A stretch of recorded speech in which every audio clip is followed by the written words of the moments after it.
नमस्कार दोस्तों, welcome to Nifty India बाजार। निफ्टी इंडिया बाजार की टेक्नो फंडा सीरीज के इस एपिसोड में आपका स्वागत है।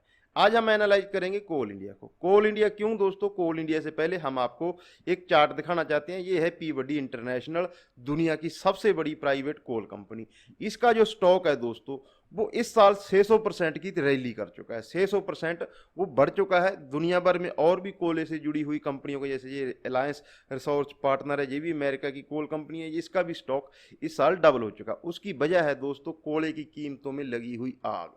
कोयले की कीमतें हैं दोस्तों, जो कच्चे कोयले की कीमतें हैं वो इस साल डबल हो चुकी हैं और आने वाले समय में बहुत सी रिसर्च रिपोर्ट हमने एनालाइज की कोल इंडिया के ऊपर वीडियो बनाने से पहले। तो आने वाले 10 साल में जो कोल की सप्लाई में, डिमांड और सप्लाई में गैप बना रहेगा, जिसकी वजह से इसकी जो प्राइसेज हैं, बाकी मेटल की प्राइसेज, बाकी कमोडिटी की प्राइसेज तो हमने देखा ही है, तो कोल की प्राइसेज भी अभी स्काई रॉकेट हो चुकी हैं, लाइफ टाइम हाई पे ट्रेड कर रही हैं। तो इसका बेनिफिट दुनिया भर की कोल कंपनी ने तो उठाया ही है। क्या कोल इंडिया भी इसका बेनिफिट उठाएगा?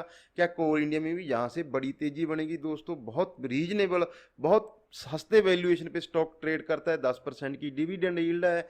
तो पिछले 5 साल से ये डाउन ट्रेंड में चल रहा है। क्या कोल इंडिया का डाउन ट्रेंड यहाँ से खत्म होने वाला है? क्या कोल इंडिया यहाँ से बड़ी रैली कर सकता है? उस रैली के पीछे क्या क्या रीजन हो सकते हैं, उन्हीं को हम एनालाइज करने की कोशिश करेंगे। तो आपसे निवेदन है, निफ्टी इंडिया बाजार की टेक्नो फंडा सीरीज का ये एपिसोड पूरा आपको जरूर देखना चाहिए।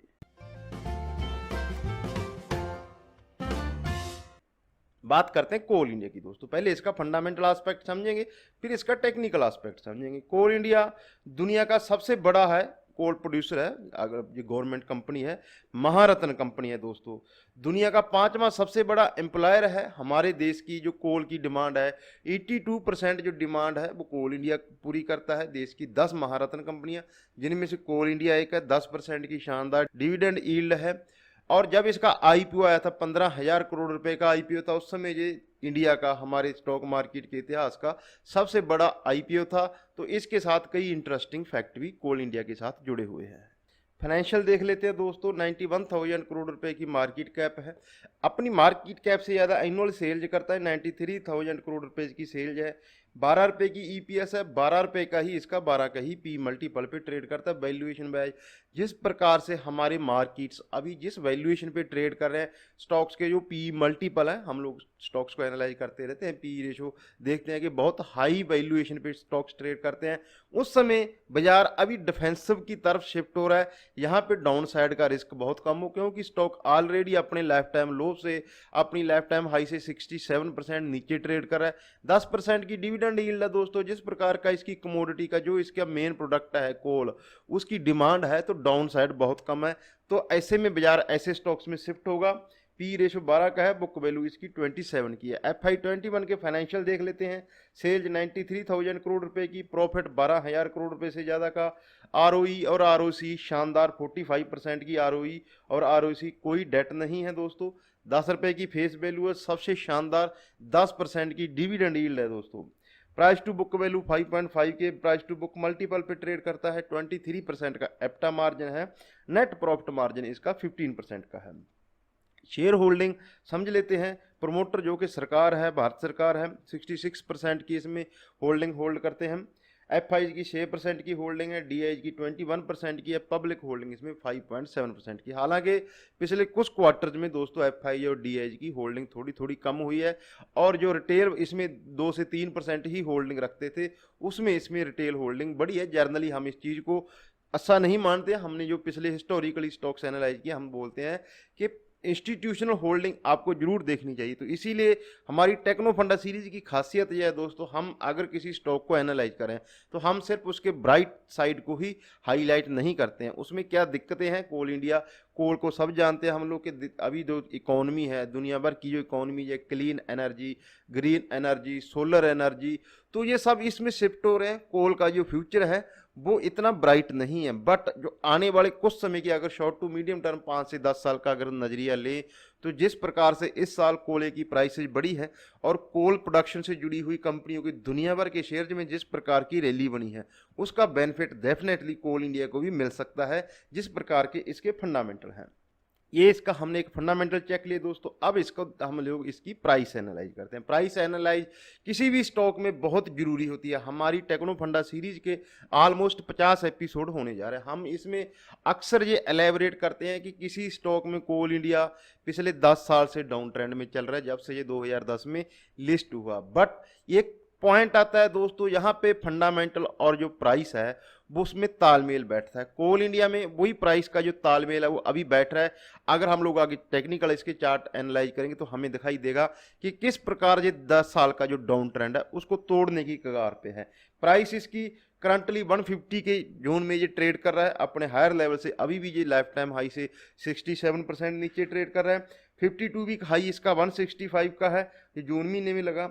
52 वीक लो इसका 109 रुपये का है जो अक्टूबर में लगा last year. Life time high 447 रुपये का है, 2015 में लगा। लाइफ टाइम लो है 109 रुपये का जो 2020 में लगा। ये लगा था सितंबर अक्टूबर में। एक चीज़ और दोस्तों, पिछले साल मार्च में कोरोना वायरस की वजह से जो 22-23 मार्च को जर्नली ज़्यादातर स्टॉक्स के लो लगे थे। बहुत कम स्टॉक, इनफैक्ट 5% से भी कम स्टॉक्स ऐसे हैं जिन्होंने पिछले साल मार्च के लो के बाद नए लो लगाए, लेकिन कोल इंडिया उसमें से एक है। कोल इंडिया ने पिछले साल मार्च के बाद भी नए लो लगाए हैं। तो ये चीज़ भी हमें ध्यान रखनी है।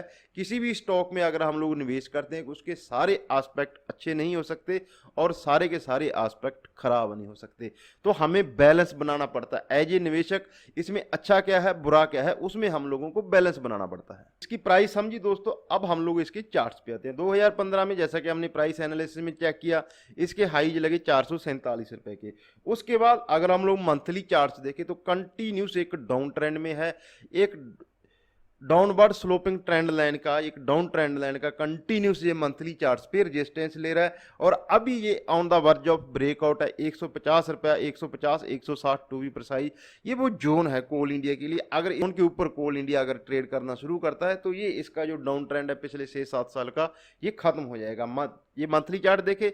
वीकली चार्ट्स पे भी कोल इंडिया की जो जोन निकल के आ रही है दोस्तों वो नीचे आ रही है 120, ऊपर आ रही है 160। अगर ये 160 160 यहाँ से 6 से 7% की और तेजी बनती है कोल इंडिया में और 160 के ऊपर कुछ हफ्ते ये कंसोलिडेट करता है, निकलता है, टिकता है, तो इसमें ये मल्टी ईयर ब्रेकआउट होगा। और हम अक्सर कई बार इस चीज़ को हमने एलेबरेट करने की भी कोशिश की है अपने पिछले वीडियोज में, आप चेक कर सकते हो कि कोई भी स्टॉक में अगर हम लोग लंबे समय के लिए निवेश करते हैं, जैसा कि हमने इसके फंडामेंटल एस्पेक्ट में चेक किया कि अगले 5 से 10 साल के लिए जो कोल का फ्यूचर है उसकी डिमांड में उसकी जो सप्लाई है कमी बनी रहेगी और उसकी वजह से उसकी जो प्राइस है वो बढ़ती रहेगी, जिसका जो डिस्काउंट ऑलरेडी जो कोल कंपनी दुनिया भर की कोल कंपनियां हैं वो उसकी प्राइसेज में डिस्काउंट हो रहा है।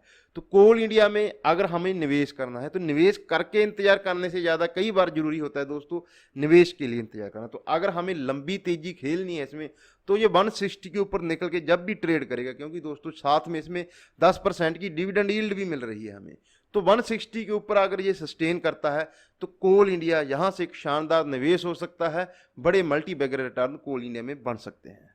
तो ये हमारे कोल इंडिया पे कंप्लीट एनालिसिस हो गई दोस्तों। हमने कोल इंडिया का फंडामेंटल एस्पेक्ट चेक किया, आउटलुक लिया कि किस वजह है, क्या वजह है, वो ठोस वैलिड रीजन है दोस्तों जिसकी वजह से कोल इंडिया के प्राइसेज में यहाँ से बड़ी तेजी बन सकती है।